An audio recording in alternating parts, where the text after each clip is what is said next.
Thursday night at Gainbridge Fieldhouse, the Indiana Fever and the Las Vegas Aces gave fans one of the wildest finishes of the WNBA season. 9 lead changes between the fourth quarter and overtime. A tying buzzer beater. A championship-level collapse from the home team's franchise star. And before any of that basketball even played out, a courtside confrontation that had security walking grown men out of the building in the middle of a one-possession game. By the time the final horn sounded, Las Vegas had escaped with an 86-84 overtime win. But the story coming out of Indianapolis wasn't just about the scoreboard. It was about what happened in the stands, and what happened to Caitlin Clark down the stretch, and how both of those things are feeding into the same conversation that's been following this league all season. Let's start with the game itself, because it earned every bit of the hype. The Aces came into Indianapolis holding the second-best record in the WNBA, and they needed every bit of that pedigree to survive. Aya Wilson led Las Vegas with 26 points, doing the kind of steady, physical damage that's made her one of the most dominant players in the league for years. But this wasn't a one-woman show. It was a genuine track meet, back and forth, neither team able to put the other away. Indiana had control late. The Fever had this game in their hands in the fourth quarter, sitting on a lead that should have been enough to close it out at home. And then it started slipping. Caitlin Clark finished the night with 20 points, 8 assists, and 3 rebounds, a stat line that on paper looks like a solid, productive game. But buried in that box score is the number that actually decided this game: 8 turnovers. On a night when Indiana needed her to protect the ball and close out a win in front of her home crowd, the giveaways kept handing Las Vegas extra possessions to stay alive. The turnovers weren't even the most painful part. Late in regulation, with a chance to put the game away, Clark stepped to the free throw line and missed twice. 2 shots that, in a game decided by 2 points, are about as costly as they come. Missing free throws in that moment didn't just fail to extend the lead. It kept the door open for Las Vegas to walk right through it. And walk through it they did. Aces veteran Chelsea Gray drained a buzzer beater to tie the game at 75-75. Forcing overtime in a building that had every reason to believe it was about to celebrate a win. Overtime didn't go any easier for Indiana, with the Fever clinging to an 84-83 lead in the extra period. Clark turned the ball over again, gifting Las Vegas one final possession. Chelsea Gray made sure it counted, calmly knocking down a three-pointer as time expired to seal the 86-84 win and complete one of the most clutch closing stretches you'll see from a role player all season.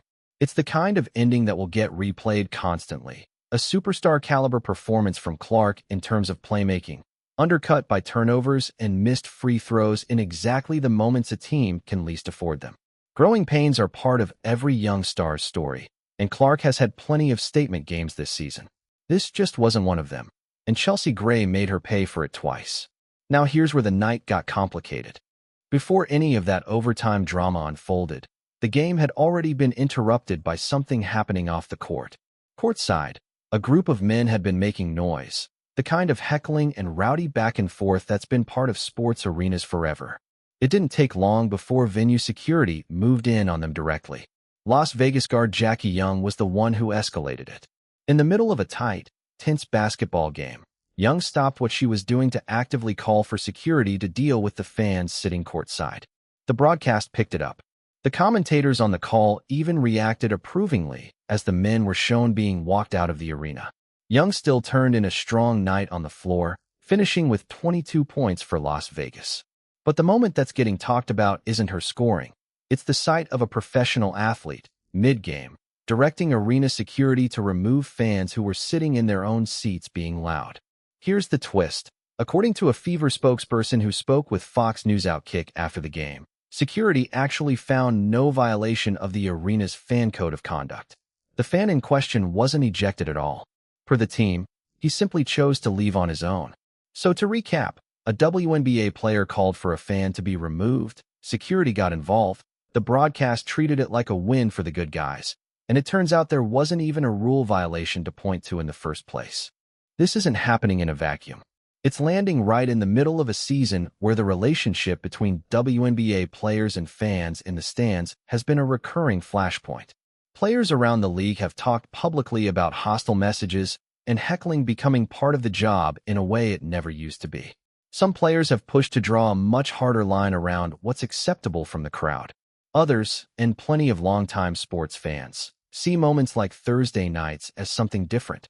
Ordinary, rowdy, in-arena banter that's existed in basketball forever, suddenly being treated as a threat that needs law enforcement-style intervention. Both of those reactions are coming from real experience. Players who've dealt with genuinely ugly, targeted abuse online and in arenas have legitimate reasons to want stronger protections. But when the response to garden-variety courtside heckling is calling security in the middle of a one-possession game, and it turns out there was no actual rule broken, it's fair for fans to ask whether the league is drawing that line in the right place. That tension matters beyond just one incident, because the WNBA is in the middle of trying to convert a genuine surge in popularity into a permanent, mainstream fan base. Attendance is up. TV audiences are up. Players like Caitlin Clark have pulled in a wave of new, often rowdier, more traditional sports arena energy that the league has wanted for years. But that kind of energy comes as a package deal. You don't get sold-out arenas full of passionate, loud, occasionally obnoxious fans without also getting the heckling that's always come with big-time professional sports. Every fan base in every league deals with it. If the league wants to be treated like a major professional sports product, and every signal this season says it does, then it has to be able to absorb the same rowdy, chippy, occasionally rude fan behavior that the NBA, the NFL, and Major League Baseball have absorbed for decades without turning every heckler into a security incident. None of that takes away from what was, on pure basketball terms, an outstanding game. Aya Wilson controlling the paint. Chelsea Gray delivering not one but two of the biggest shots of her season. Caitlin Clark putting up a stat line that shows exactly why she's must-watch television, turnovers and all. 9 lead changes in the final stretch is the kind of basketball that sells tickets and builds rivalries, and Thursday night did both. But the story leaving Indianapolis isn't just about a 2-point overtime thriller.